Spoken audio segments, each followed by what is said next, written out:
జై శ్రీరామ్. జై శ్రీరామ్. జై శ్రీరామ్. జై శ్రీరామ్. జై శ్రీరామ్. జై Shriram. Praise the Lord. Right the Lord. Praise the Lord. Right the Lord. Praise the Lord. Right the Lord. Praise the Lord. Right the Lord. Praise the Lord అంటారు మీరు. అంటేనా అన్నాం కదా నాన్న, భలేవాడు నాన్న. ఇప్పుడేంది నువ్వు అసలు ఆ బిట్స్ చూడొచ్చు కదా, ఇప్పటికీ బోల్డ్ మందికి. రైట్. కానీ జై శ్రీరామ్ అని క్రైస్తవులు ఎందుకు అంత హెజిటేట్ అనలేకపోతా ఉన్నారు? అంటే నేను అదే చెప్తున్నాను నాన్న.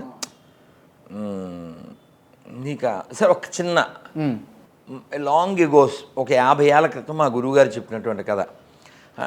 ఒక సముద్రపు కప్ప బయటకు వచ్చింది, అది ఎగురుతూ ఒక నేలబావిలో పడింది. అందులో ఇంకో కప్ప ఉంది, స్వజాతి కదా. Hi, how are you, how do you, ఇది మీరు ఎప్పటి నుంచి ఉంటున్నారు అంటే అలా అలా మాట్లాడక మీరు ఎక్కడి నుంచి అని అడిగింది. ఏదో ఈ నూతి కప్ప అయితే ఐఆమ్ ఫ్రమ్ అరేబియాస్ అని చెప్పింది. అంటే ఎంత ఉండొచ్చు అంది. అది ఈ నూతి కప్ప. ఇట్స్ వెరీ వ్యాస్ట్, మనం దాన్ని ఎక్స్ప్లెయిన్ చేయలేము అంది.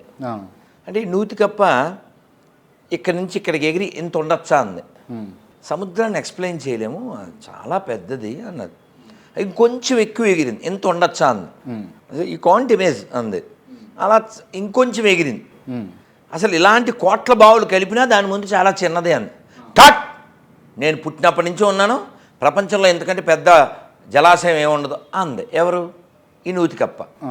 సో దిస్ నూతి కప్ప ఈజ్ కాల్డ్ గొరెల్స్. ఇంకా తర్వాత నీకు తెలుసు అంతే.